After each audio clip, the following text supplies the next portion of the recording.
आज हम रचना के आधार पर वाक्य रूपांतरण हिंदी व्याकरण का सर्वाधिक महत्वपूर्ण बिंदु पढ़ेंगे। रचना के आधार पर वाक्य रूपांतरण इस बिंदु पर कई प्रकार की स्पर्धा परीक्षाओं में भी प्रश्न पूछे जाते हैं और 10वीं कक्षा के बच्चों के लिए तो ये बिल्कुल अनिवार्य है। रचना के आधार पर यदि हमें वाक्य रूपांतरण करना है तो सर्वप्रथम हमें वाक्य की परिभाषा समझना अनिवार्य है। आइए हम वाक्य की परिभाषा समझते हैं। सार्थक शब्दों के क्रमबद्ध समूह को जो व्यवस्थित अर्थ दे उसे वाक्य कहते हैं। परिभाषा एक बार ध्यान से समझ लीजिए। सार्थक शब्दों के क्रमबद्ध समूह को जो व्यवस्थित अर्थ दे उसे वाक्य कहते हैं। जैसे कमल तालाब में खिलता है, अयान अच्छा लड़का है। इन वाक्यों में सभी सार्थक शब्द है और सार्थक शब्दों का समूह है और ये क्रमबद्ध भी है, तब जाकर ये व्यवस्थित अर्थ दे रहे हैं। यदि ये क्रमबद्ध नहीं होंगे तो व्यवस्थित अर्थ भी नहीं देंगे।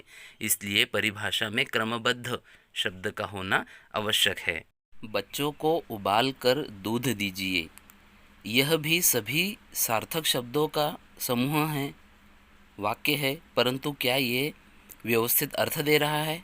जी बिल्कुल नहीं, क्योंकि इसमें प्रयोग किए गए सभी शब्द ये क्रमबद्ध नहीं हैं। दूध उबाल कर बच्चों को दीजिए, इस प्रकार यह वाक्य क्रमबद्ध होगा, तब यह व्यवस्थित अर्थ दे पाएगा। रचना के आधार पर वाक्य के भेद हमें समझना आवश्यक है। यदि हमें रचना के आधार पर वाक्य का रूपांतरण करना है तो वाक्य के भेद भी समझने आवश्यक है। वाक्य के भेद दो प्रकार के हैं, एक अर्थ के आधार पर और दूसरा रचना के आधार पर। अर्थ के आधार पर का अर्थ है कि कई बार हम वाक्य प्रयोग करते हैं, किसी वाक्य में हमारा कहने का भाव निषेध होता है, नकार होता है, किसी में प्रश्न होता है, किसी में आज्ञा होती है, इच्छा होती है, संदेह होता है, संकेत होता है, कभी कभी विस्मय होता है ना। इसलिए अर्थ के आधार पर भी वाक्य के भेद होते हैं। फिलहाल हम समझेंगे रचना के आधार पर वाक्य के भेद।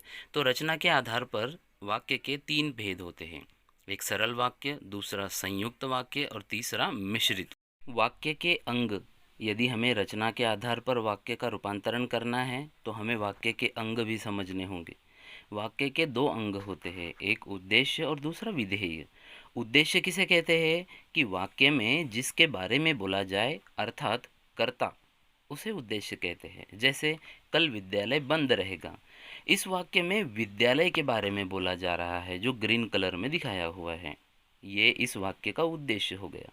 सांप ने लड़के को डंस लिया, सांप इस वाक्य का कर्ता है, इसलिए ग्रीन कलर में दिखाया हुआ है, जो कि ये उद्देश्य का काम कर रहा है ना। तो यहाँ विद्यालय और सांप ये दोनों उद्देश्य हो गए। अब विधेय किसे कहेंगे कि वाक्य में उद्देश्य के बारे में जो बोला जाए अर्थात कर्म, क्रिया और वाक्य में बचे हुए अन्य शब्द जिन्हें पूरक कहा जाता है आदि, ये सब विधेय कहलाएंगे। जैसे कल विद्यालय बंद रहेगा, इस वाक्य में विद्यालय ये उद्देश्य है, ये तो हमने समझा। फिर बंद रहेगा, कल, ये जो शब्द है ये विधेय हो गए। सांप ने लड़के को डस लिया, सांप ये करता है इसलिए ये उद्देश्य है, परंतु लड़के को डस लिया ये सब की सब विधेय है, ये हमें समझना होगा। और जब हम रचना के आधार पर वाक्य का रूपांतरण करेंगे तब हमें इस बात को ध्यान में रखना है कि हमारे हाथों रचना के आधार पर वाक्य का रूपांतरण तो किया जा रहा है, परंतु कहीं वाक्य के अंग को तो हम नहीं छेड़ रहे हैं ना। इस बात को हमें समझना होगा। यदि हम वाक्य के अंग को छेड़ रहे होंगे या बदलाव कर रहे होंगे तो हमारा वाक्य रचना के आधार पर वाक्य रूपांतरण सही नहीं होगा। जिस प्रकार हमने वाक्य के अंग समझे उसी प्रकार हमें वाक्य के तत्व भी समझने होंगे, क्योंकि रचना के आधार पर यदि हमें वाक्य का रूपांतरण करना है तो हमें इस बात को ध्यान में रखना होगा कि हमारे हाथों कहीं वाक्य के तत्व न छेड़े जाए, कहीं वाक्य के तत्वों में बदलाव न हो जाए। वाक्य के कुल 6 तत्व होते हैं, जैसे योग्यता, सार्थकता, निकटता, आकांक्षा, पदक्रम, अन्विति आदि। यह 6 तत्व होते हैं वाक्य के। यदि हम योग्यता इस एक तत्व के बारे में सोचेंगे तो एक उदाहरण यहाँ पर दिया गया है, शेर घास खाता है, तो क्या इस वाक्य में घास यह शब्द योग्य है? जी नहीं, इसके स्थान पर शेर मांस खाता है। इस प्रकार की शब्द में योग्यता होनी चाहिए, इसलिए वाक्य के तत्व में योग्यता यह मुख्य तत्व है। दूसरा है सार्थकता।